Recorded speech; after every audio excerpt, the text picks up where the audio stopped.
भगवान की मर्जी। एक आदमी मंदिर में सेवक था। उसका काम मंदिर की साफ सफाई करना था। भक्तों और श्रद्धालुओं द्वारा दिए गए दान में से थोड़ा बहुत उसे मंदिर के पुजारी द्वारा दे दिया जाता था। इसी से उसकी गुजर बसर चल रही थी। वह अपनी जिंदगी से बहुत परेशान और दुखी था। मंदिर में काम करते करते वह दिन भर अपनी जिंदगी को लेकर शिकायतें करता रहता। एक दिन शिकायत करते हुए वह भगवान से बोला, भगवान जी, आपकी ज़िंदगी कितनी आसान है। आपको बस एक जगह आराम से खड़े रहना होता है। मेरी ज़िंदगी को देखो, कितना कठिन ज़िंदगी जी रहा हूँ मैं। दिन भर कड़ी मेहनत करता हूँ, तब कहीं 2 जून की रोटी नसीब हो पाती है। काश मेरी ज़िंदगी भी आपकी तरह होती। उसकी बात सुनकर भगवान बोले, तुम जैसा सोच रहे हो वैसा नहीं है। मेरी जगह रहना बिल्कुल आसान नहीं है। मुझे बहुत सारी चीज़ें देखनी पड़ती हैं, बहुत सी व्यवस्थाएं करनी पड़ती हैं। ये हर किसी के बस की बात नहीं है। भगवान जी, कैसी बात कर रहे हैं आप? आपका काम आसान ही तो है। आपकी तरह तो मैं भी दिन भर खड़े रह सकता हूँ, इसमें कौन सी बड़ी बात है? मंदिर का सेवक बोला, तुम नहीं कर पाओगे। इस काम में बहुत धैर्य की आवश्यकता पड़ती है। भगवान बोले, मैं ज़रूर कर पाऊँगा। आप मुझे एक दिन अपनी ज़िंदगी जीने दीजिए। आप जैसा बताएंगे मैं वैसा ही करूँगा। मंदिर का सेवक जिद करने लगा। उसकी जिद के आगे भगवान मान गए और बोले, ठीक है, आज पूरा दिन तुम मेरी ज़िंदगी जियो। मैं तुम्हारी ज़िंदगी जीता हूँ, लेकिन मेरी ज़िंदगी जीने के लिए तुम्हें कुछ शर्तें माननी होगी। मैं हर शर्त मानने को तैयार हूँ। भगवान जी, सेवक बोला, ठीक है, तो ध्यान से सुनो। मंदिर में दिन भर बहुत से लोग आएंगे और तुमसे बहुत कुछ कहेंगे। कुछ तुम्हें अच्छा बोलेंगे तो कुछ बुरा। तुम्हें हर किसी की बात चुपचाप एक जगह मूर्ति खड़े रहकर धैर्य के साथ सुननी है और उन पर कोई प्रतिक्रिया नहीं देनी। सेवक मान गया। भगवान और उससे ने अपनी ज़िंदगी एक दिन के लिए वापस में बदल ली। सेवक भगवान की जगह मूर्ति बनकर खड़ा हो गया। भगवान मंदिर की साफ सफाई का काम निपटाकर वहां से चले गए। कुछ समय बीतने के बाद मंदिर में एक धनी व्यापारी आया। भगवान से प्रार्थना करते हुए वह बोला, भगवान जी, मैं एक नई फैक्ट्री डाल रहा हूँ। मुझे आशीर्वाद दीजिए कि यह फैक्ट्री अच्छी तरह चले और मैं इससे अच्छा मुनाफा कमाऊँ। प्रार्थना करने के बाद वह प्रणाम करने के लिए नीचे झुका तो उसका बटुआ गिर गया। जब वह वहां से जाने लगा तो भगवान की जगह खड़े मंदिर के सेवक का मन हुआ कि उसे बता दे कि उसका बटुआ गिर गया है, लेकिन शर्त अनुसार उसे चुप रहना था। इसलिए वह कुछ नहीं बोला और खामोश खड़ा रहा।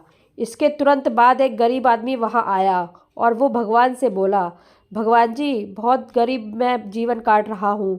परिवार का पेट पालना है, माँ की दवाई की व्यवस्था करनी है। समझ नहीं पा रहा हूँ कितना सब कैसे करूँ। आज देखो, मेरे पास 1 रुपया है, इससे मैं क्या कर पाऊँगा? आप ही कुछ चमत्कार करो और मेरे लिए धन की व्यवस्था कर दो। प्रार्थना करने का बाद जैसे ही वह जाने को हुआ, उसे नीचे गिरा व्यापारी का बटुआ दिखाई दिया। उसने बटुआ उठा लिया और भगवान को धन्यवाद देते हुए बोला, भगवान जी, आप धन्य हैं। आपने मेरी प्रार्थना इतनी जल्दी सुन ली। इन पैसों से मेरा परिवार कुछ दिन भोजन कर सकता है। माँ की दवाई भी व्यवस्था हो जाएगी। भगवान को धन्यवाद देकर मैं वहाँ से जाने लगा। तब भगवान बने मंदिर के सेवक का मन हुआ कि उसे बता दे कि वह बटुआ तो व्यापारी का है, उसे मैंने नहीं दिया है। वह जो कर रहा है वह चोरी है। लेकिन वह चुप रहने के लिए विवश था, इसलिए मन मारकर चुपचाप खड़ा रहा। मंदिर में आने वाला तीसरा व्यक्ति एक नाविक था। वह 15 दिन के लिए समुद्र यात्रा पर जा रहा था। भगवान से उसने प्रार्थना की कि उसकी यात्रा सुरक्षित रहे और वह कुशल वापस आ सके। वह प्रार्थना कर रहा था कि धनी व्यापारी वहां आ गया। वह अपने साथ पुलिस भी लेकर आया था। नाविक को देखकर वह पुलिस से बोला, मेरे बाद ये मंदिर में आया है, जरूर इसने ही मेरा बटुआ चुराया होगा। आप इसे गिरफ्तार कर लीजिए। पुलिस नाविक को पकड़कर ले जाने लगी। भगवान बने आदमी को आमने सामने होता हुआ यह अन्याय सहन नहीं हुआ। शर्त अनुसार उसे चुप रहना था, लेकिन उसे लगा कि बहुत गलत हो चुका है। यदि अब मैं चुप रहा तो एक बेकसूर आदमी को व्यर्थ में ही सजा भुगतनी पड़ेगी। उसने अपनी चुप्पी तोड़ते हुए कहा, आप गलत व्यक्ति को पकड़कर ले जा रहे हैं। ये बटुआ इस नाविक ने नहीं, बल्कि इसके पहले आए गरीब व्यक्ति ने चुराया है।